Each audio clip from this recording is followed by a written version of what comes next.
Hi there, this is Adana, and today is July the 15th, I think. July the 15th, 2014, and I thought I would do, I had initially planned to do an update vlog. Then I think I'm going to change my mind at the last second, and I think I am going to do a vlog about facing the fear, because I'm outside and I'm doing a video. So a couple videos ago I actually mentioned that I was living my life in fear. I was making decisions based on the fears that I had, and I'm not saying that is the root cause of the depression that I've been experiencing, but I am saying that I have to take personal responsibility, and me living my life this way is not working. It's kind of cutting me off from things that I want to do and things that make me happy. So I need to take responsibility for this. I need to confront this. I need to figure out why I'm doing this, face these fears, and move on. I mean, for a long time, I felt really stagnant and really stuck. And I did tarot spreads and oracle cards and readings, and I asked other people's advice about it. I always wanted to put it on someone else. I couldn't be the reason why I was unhappy. For whatever reason, I just didn't think it was me. I really thought it was the other people in my life. And now I'm starting to realize that no, no, that was me. So for whatever reason, I needed to be unhappy, or if not need be, that's what I did. So maybe that's why I was that depressed for a while. I mean, I'm not saying it's not something to do with, medical issues and all that, but what I am saying is my own decisions were not in line with what I really wanted. So now I have to figure out what it is I really want, what's holding me back, figure out how to confront what's holding me back, and move on. And the first step I actually took without realizing it, and that was doing a ritual outside. It was something that I really feared, because even though we have a privacy fence, here, let me see if I can move you and show you this. Even though we have a privacy fence around the little garden area, and yes, it's full of weeds. I'm not very good at doing that. I'll get to that in a second though. But, even though there's a privacy fence, it's still very open. You can hear people walking past to go to the car, because the lot's that way. There's a field between us and the lot, but it's not a very big one. There's another field this way where people can take their dogs, and there's even one of those little stands with the baggies that they provide to pick up the poop from the dogs, and yeah. So it's still very open. People next door can hear what I'm saying, and we're not like next door the way you would think.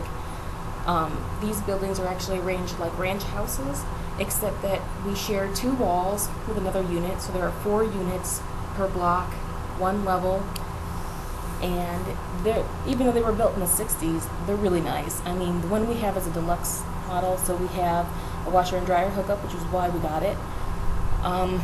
But it does have a fireplace. We haven't actually used a fireplace. That's something I want to do, though.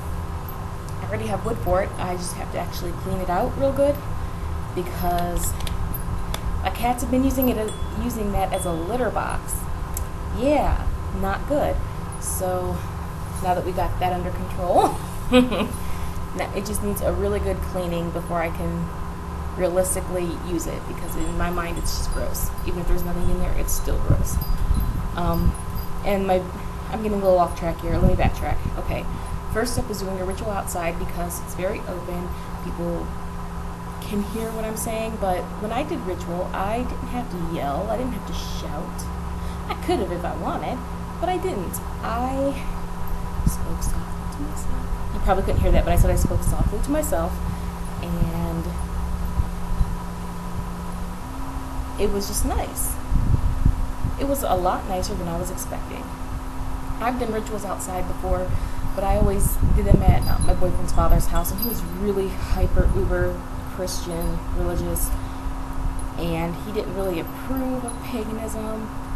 he was a real big person on trying to figure out what it is you need to do and do it, but he didn't approve of it at the same time. So since it was his house, I try to respect him, and I usually try to do rituals and things like of a witchy nature when he wasn't home.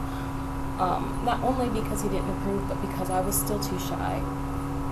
I was not proud to be a pagan at all, or a witch, or, whatever label I want to put on myself. I wasn't ready to be that out, that open at all. So I remember doing these things outside, but not really having candles with me. It was just me. And you don't need tools. I know this. I've done rituals without tools. But I like candles because they give me a focus. I really need that focus. I can get really distracted and just go way off on a tangent, which you probably know if you've seen my videos. And having a focus, a list, something I can just zone in on and keep my attention where it needs to be is like, it's a huge help for me. I mean, I need that. So, and another thing, when I was doing ritual outside at his house, I was always paranoid. I felt really paranoid. I felt like I had to rush things because he could come home at any time. Anytime. He never really gave us a time when he would be home. He just came home whenever he wanted. He lived whenever he wanted, and that was fine.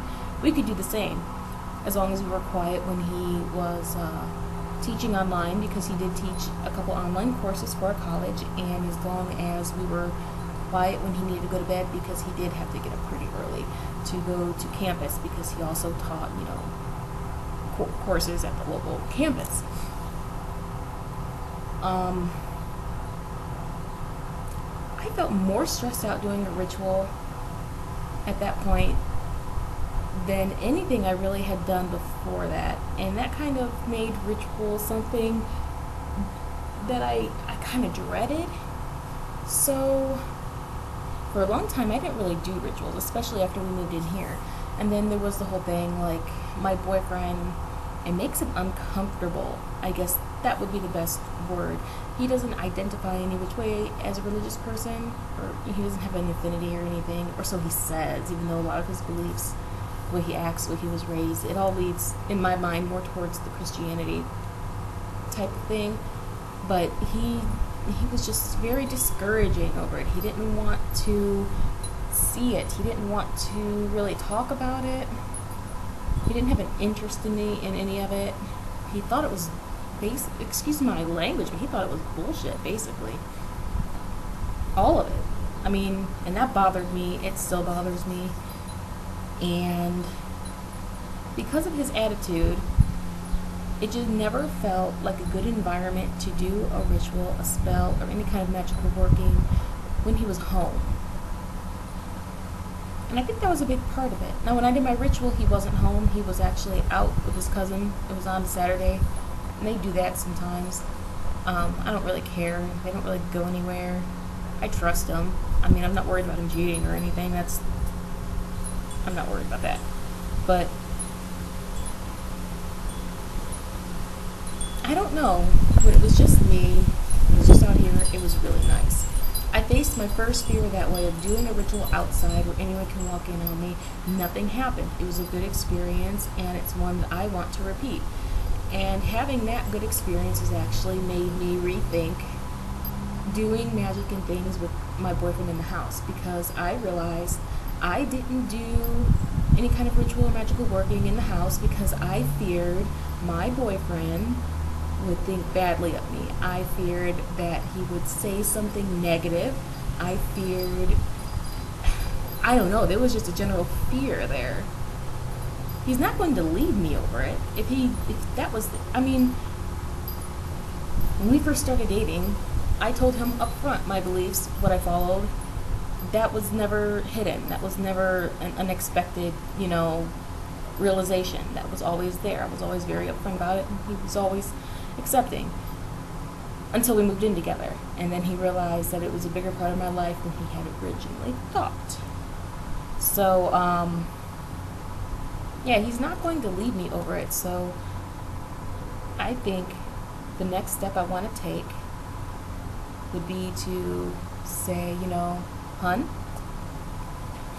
I need you to be respectful, to be quiet, to not interrupt me, but I'm going to do this at this time, and I'd really appreciate it if you could respect that situation.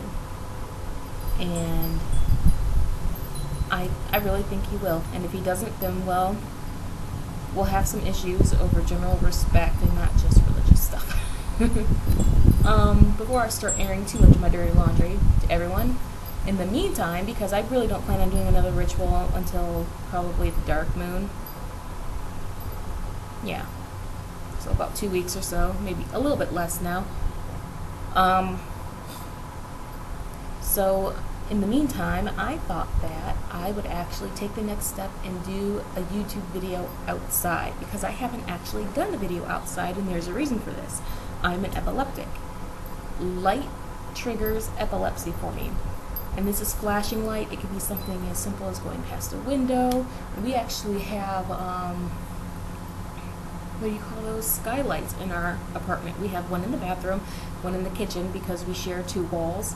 And the way the layout is, you need some kind of natural light, or else you really don't. I've been in apartments where they don't have it, but it's really nice that they offer that. The problem with that is, I haven't had a full-blown seizure with it, but I've had some really close calls. It's really made me feel sick. When I'm out in the direct sunlight, I can feel sick, and I can get really close to having a seizure just by being in the sunlight. It's really strange. I never really understood why. I have went to doctors. They don't really know why. It just happens. So, for the most part, I don't really go outside during the day. And that's probably why, my hair is as dark it is, my skin's as pale as it is, because my hair usually lightens up 4 or 5 shades lighter than this from being in the sunlight, doing stuff outside. And my skin, even though I'm pale and I don't tan, it's not so milky, usually. When I did go through a couple years with no problems, I would feel a little off, sometimes feel a little sick, but no seizures. Went 3 entire years without having any, and then out of nowhere they just started coming back again. So I am going to a doctor. I am addressing this issue medically. Their answer is always to put me on medication, which I have personal experience that when they put me on that medication, it actually triggers more seizures than it stops. But I'm willing to give it a go. There might be some sort of a medication process that I could benefit from. And with the depression, with me tackling it from the emotional aspect, the spiritual aspect, it might be enough to where I don't need to be medicated for depression. I have an appointment in September for that, because quite frankly, when you're an epileptic, it's really tricky to treat depression with pills, that is, because of just how these things affect your brain. So the doctors really want me to get set on anti-seizural type medication first, and then find something that works with that medication and works with my body chemistry after. If I can actually get rid of this depression before then I won't need to have medication. So I have been working on that. Part of my routine is to exercise. I'm not up to exercising 5 days a week. It doesn't happen. I did one 20-minute exercise and I was really sore. It was kickboxing, and it turns out my ankle does not like kickboxing because I injured it, and now it gets swollen if I get too rough on it, I guess. And it's still swollen, and I did that last Tuesday, so it's been a full week, and I'm still having problems with my ankle. So I will not be doing kickboxing again anytime soon, but I will be trying something else. What I did do in combination with that was some yoga, mainly relaxation, and because I was pretty sore after the first day, and it was only a 20-minute video, very basic. I didn't think I'd be as sore as I was, but that goes to show just how lazy I was and how little I actually did. So again, I'm getting off track. Facing the fear, because I have so many problems with being in sunlight and things like that, which again, me not actually being outside in the sunlight could be contributing to the depression. I really need to work on facing this, so I decided to do my YouTube video out today. Now, if you look up here, there's an overhang. Can you get? Let's see. Yes, there's an overhang that covers the pathway to the front door, and all the way to the door over there. Whoops. Okay, fix it. That leads, to outside of our yard. There is an overhang and it protects it, which is really awesome because I can actually come out here and pretty much avoid getting rained on, which is nice. And it also gives me some shade, so I can sit right here and not be in direct sunlight but still be outside. And I don't really know why I didn't do this before, except that I had a fear. I need to get over this fear. So this is one of the small things that I can do now immediately that, to sort of build up my confidence, to have the willpower to face these bigger things that I am going to be facing. So this is a really long video. I apologize. I went on a couple tangents. Hopefully you know me a little bit better. And yeah, thank you for watching, and I will talk to you guys later. Bye.